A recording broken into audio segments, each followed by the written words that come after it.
Hyderabad MMTS లో దారుణం జరిగింది. రాత్రి మేడ్చల్ జిల్లా గుండ్లపోచంపల్లి దగ్గర రన్నింగ్ లో ఉన్న ఎంఎంటీఎస్ ట్రైన్ లో నుంచి యువతిపై అత్యాచారం చేశాడు ఓ యువకుడు. అతడి నుంచి తప్పించుకునే ప్రయత్నంలో ట్రైన్ లో నుంచి యువతి దూకింది.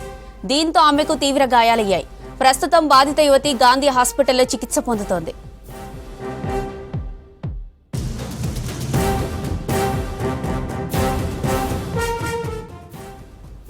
సికింద్రాబాద్ నుంచి మేడ్చల్ వెళ్లే ఎంఎంటీఎస్ ట్రైన్లో గుండ్లపోచంపల్లి రైల్వే స్టేషన్ దగ్గర ఈ ఘటన జరిగింది. కోచ్లో ఇద్దరే ఉన్నట్లు తెలుస్తోంది. ఘటనపై సిఆర్పి పోలీసులు కేసు నమోదు చేసి దర్యాప్తు చేస్తున్నారు.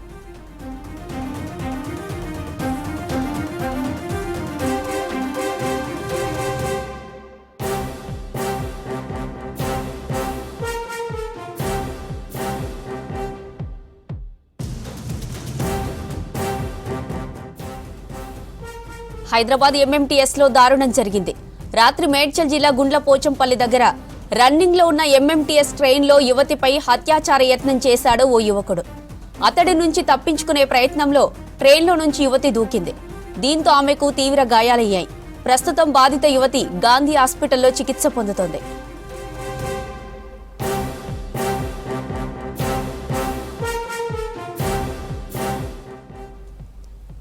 సికింద్రాబాద్ నుంచి మేడ్చల్ వెళ్లే ఎంఎంటీఎస్ ట్రైన్లో గుండ్లపోచంపల్లి రైల్వే స్టేషన్ దగ్గర ఈ ఘటన జరిగింది.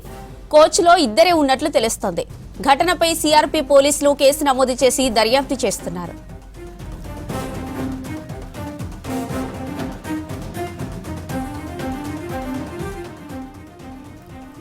ఇక దీనికి సంబంధించి మరిన్ని అప్డేట్స్ అజయ్ అందిస్తారు. Ajay, over to you.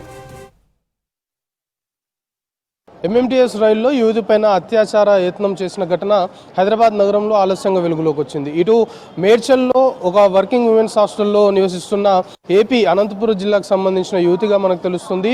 ఆమె మేడ్చల్ నుండి సికింద్రాబాద్ మొబైల్ ఫోన్ సంబంధించి రిపేర్ చేసుకోవడానికి సికింద్రాబాద్ వచ్చింది. సికింద్రాబాద్ వచ్చి రిపేర్ చేసుకొని తిరిగి ఎంఎంటీఎస్ ట్రైన్లో సికింద్రాబాద్ నుండి మేడ్చల్ వెళ్తుండగా ఆమె పైన ఒక గుర్తు తెలియని వ్యక్తి అత్యాచార యత్నానికి పాల్పడ్డాడు అనేది ప్రస్తుతం పోలీసులకు అందిన ఫిర్యాదు. సో ఆమెని వెంటనే అత్యాచార యత్నం చేస్తున్న టైంలో ఆమె ఎంఎంటీఎస్ రైలు కదులుతున్న రైల్లో నుండి కిందికి దూకడంతో గాయాలయ్యాయి. ప్రస్తుతం మనకు అందుతున్న ఇన్ఫర్మేషన్ని బట్టి ఆమె కుడి చేతితో పాటు మెడ భాగంలో గాయాలయ్యాయి. వెంటనే స్థానికులు గమనించి ఆమె దూకిన తర్వాత స్థానికులు గమనించి ఇటు పోలీసులకి 108కి సమాచారం ఇచ్చారు. సో ఆమెని గాంధీ హాస్పిటల్కి తరలించి గాంధీ ఆసుపత్రిలో ఫస్ట్ ఎయిడ్ చేశారు.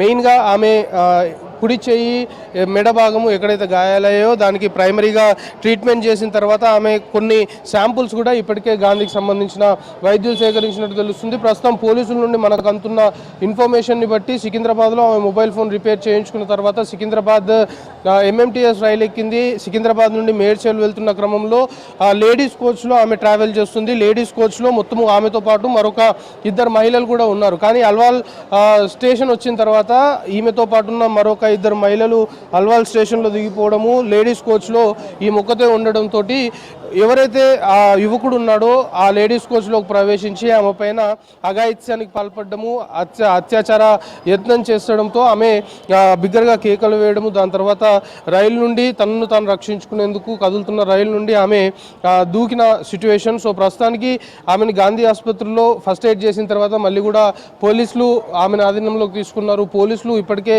ఆమెకు సంబంధించిన స్టేట్మెంట్ని కూడా రికార్డ్ చేసినట్లు మనకు సమాచారం అందుతుంది. సో మొత్తానికి ఏపీకి సంబంధించిన యువతి ఒక ప్రైవేట్ ఉద్యోగం చేసుకుంటుంది. మేడ్చల్ ఒక హాస్టల్లో ప్రైవేట్ సంబంధించిన హాస్టల్లో ఉంటూ జీవనం సాగిస్తుంది. కేవలం మొబైల్ ఫోన్ ప్రాబ్లం ఇచ్చింది, దాన్ని రిపేర్ చేయించుకోవడానికి సికింద్రాబాద్ వచ్చి తిరిగి వెళ్తున్న టైంలో ఇది చాలా ఆలస్యంగా ఘటన వెలుగులోకి వచ్చిందని చెప్పాలి. చాలా క్లియర్గా బ్లాక్ కలర్ సంబంధించి చెక్ షర్ట్స్ వేసుకొని ఉన్నాడు యువకుడు అనేది పోలీసులకి ఏదైతే యువతి స్టేట్మెంట్ ఇచ్చిందో అందులో కూడా చెప్పినట్టు తెలుస్తుంది. సో ఈ ఘటనకు సంబంధించి ప్రస్తుతం పోలీసులు అయితే దర్యాప్తు చేస్తున్నారు. కోంపల్లి వద్దకి వెళ్ళిన తర్వాత రైలు కోంపల్లి బ్రిడ్జ్ వద్దకు వెళ్ళిన తర్వాత ఆమె అక్కడ దూకిన పరిస్థితి. ప్రస్తుతం ఇటు రైల్వే పోలీసులతో పాటు ఇటు పేట్ బషీరాబాద్ సంబంధించిన పోలీసులు ఈ కేసు సంబంధించి దర్యాప్తు చేస్తున్నారు.